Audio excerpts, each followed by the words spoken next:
देखिए, work place पर safety की बात तो हर कोई करता है ना? लेकिन क्या हम जानते हैं कि इसे बस बातों से निकालकर एक असली सिस्टमैटिक प्लान में कैसे बदला जाए?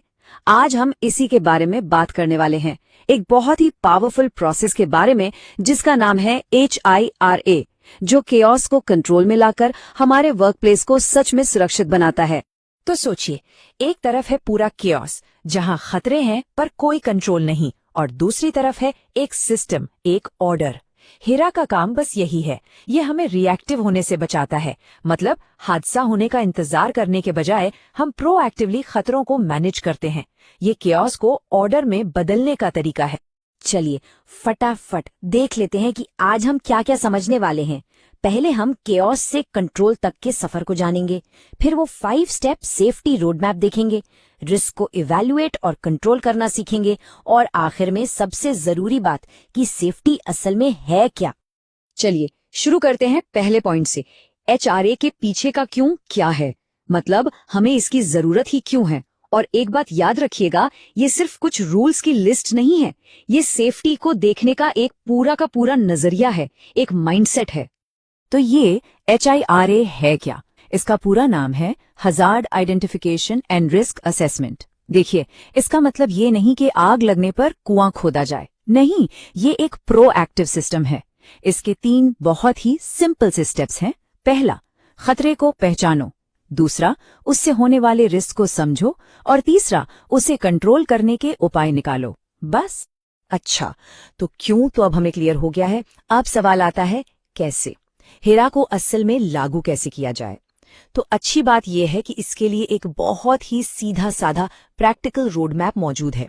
ये जो 5 स्टेप रोडमैप आप देख रहे हैं ना, ये हिरा की रीढ़ की हड्डी है, समझ लीजिए।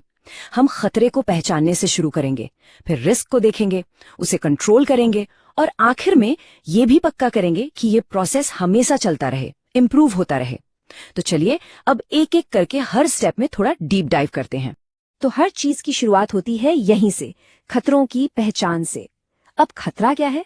भाई, कोई भी ऐसी चीज जिससे नुकसान पहुंचने का पोटेंशियल हो, जैसा आप इन तस्वीरों में देख सकते हैं। फर्श पर तेल गिरा है, बिजली के तार खुले पड़े हैं, या फिर कोई मशीन बिना गार्ड के चल रही है। ये सब के सब खतरे हैं, पहली वार्निंग साइंस। ठीक है, तो हमने खतरों की लिस्ट तो बना ली। अब आगे क्या? अब आता है एनालिसिस वाला पार्ट। यहीं पर हम इन खतरों को सिर्फ देखते नहीं, बल्कि उन्हें तौलते हैं, मापते हैं, ताकि हम सही फैसले ले सकें। और यहीं पर एक बहुत बड़ा मिसकंसेप्शन दूर होता है। लोगों को लगता है कि रिस्क बस एक फीलिंग है, एक अंदाजा है। HRA हमें सिखाता है कि नहीं, रिस्क कोई फीलिंग नहीं बल्कि एक कैलकुलेशन है, एक ऐसी वैल्यू जिसे हम बिल्कुल सटीक तरीके से माप सकते हैं। तो सवाल ये है कि ये कैलकुलेशन होता कैसे है? बहुत सिंपल है। हम 2 चीजों को देखते हैं। पहली है सेवेरिटी, यानी अगर कुछ गलत हुआ तो नुकसान कितना बड़ा होगा, और दूसरी है लाइक्लीहुड, यानी उस गलत चीज के होने की संभावना कितनी है। इन दोनों को जब हम मल्टीप्लाई करते हैं तो हमें मिलता है हमारा रिस्क लेवल। और ये कैलकुलेशन करने के लिए हमारे पास एक जबरदस्त टूल है, 5x5 रिस्क असेसमेंट मैट्रिक्स। इसे इस्तेमाल करना बहुत ही आसान है। देखिए, एक एक्सिस पर है सिवियरिटी और दूसरे पर है लाइक्लीहुड। बस ये दोनों जहां मिलते हैं वो हमें हमारा रिस्क स्कोर दे देता है। अब जैसे ही हमें वो स्कोर मिलता है, अगला कदम है उसे इवैल्यूएट करना। ये स्कोर हमें बिल्कुल साफ साफ बताता है कि करना क्या है। अगर स्कोर रेड जोन में है, मतलब हाई रिस्क, तो काम को तुरंत रोक देना है। अगर येलो जोन में है तो मतलब सावधान रहने की जरूरत है और रिस्क को कम करने के उपाय करने हैं। और अगर ग्रीन जोन में है तो मतलब रिस्क कम है और हम आगे बढ़ सकते हैं, पर हाँ, नजर बनाए रखनी होगी। तो जब हमें पता चल गया कि एक्शन लेना जरूरी है, तो हम कंट्रोल मेजर्स लागू करते हैं। लेकिन यहाँ एक और जरूरी बात है, सारे कंट्रोल्स एक जैसे इफेक्टिव नहीं होते। ये जो आप हायरार्की ऑफ कंट्रोल्स देख रहे हैं, ये हमें बताता है कि कौन सा उपाय सबसे बेहतर है और कौन सा सबसे कमजोर। इस पिरामिड में सबसे ऊपर सबसे इफेक्टिव होते हैं हार्ड कंट्रोल्स। पहला है एलिमिनेशन, मतलब प्रॉब्लम को जड़ से ही उखाड़ फेंको।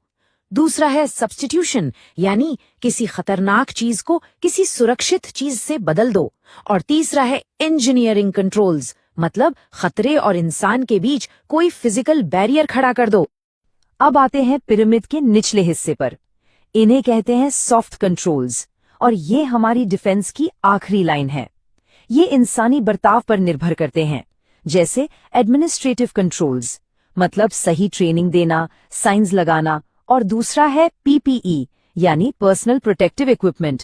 और यहाँ ये समझना बहुत जरूरी है कि पीपीई पहनने वाले को तो बचाता है, पर वो खतरे को खत्म नहीं करता। तो हमने पूरा प्रोसेस तो समझ लिया, पर असली चैलेंज तो अब है, इसे सिर्फ एक बार की एक्टिविटी न बनाकर वर्क कल्चर का हिस्सा कैसे बनाया जाए। इसका जवाब है हमारे आखिरी स्टेप में, रिव्यू एंड मॉनिटर। देखिए, कोई भी वर्क प्लेस स्टैटिक नहीं होता, वो बदलता रहता है। इसलिए सेफ्टी का काम भी कभी खत्म नहीं होता।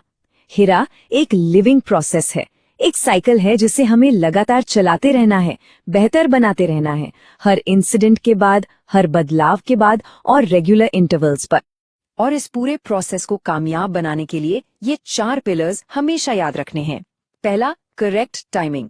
एचआरए हमेशा काम शुरू होने से पहले करना है। दूसरा, कोलैबोरेशन, मतलब इसमें ऑपरेटर्स से लेकर सुपरवाइजर्स तक सबको शामिल करना है। तीसरा, प्रायोरिटाइजेशन, सबसे पहले उन कामों पर फोकस करना है जहां रिस्क सबसे ज्यादा है। और चौथा, विजिलेंस, यानी जैसे ही कोई बदलाव हो तुरंत प्रोसेस को रिव्यू करना है। चलिए अब इन सारी बातों को समेटते हैं। आखिर में ये पूरा HIR प्रोसेस एक बहुत ही पावरफुल आइडिया पर टिका है। वो आइडिया ये है कि सेफ्टी कोई तुक्का नहीं है, कोई एक्सीडेंट नहीं है। Safety is a planned outcome. ये एक ऐसा नतीजा है जिसे हम प्लान करके हासिल करते हैं। कैसे? आइडेंटिफाई, असेस एंड कंट्रोल के साइकिल को लगातार चलाकर। जब हम हिरा को अपने रोज के काम का हिस्सा बना लेते हैं, तभी ये प्लानिंग हकीकत बनती है। तो सेफ्टी का पूरा रोड मैप अब हमारे सामने है। अब सवाल बस एक ही है, इस रोड मैप का इस्तेमाल करके सेफ्टी को प्लान कैसे किया जाएगा।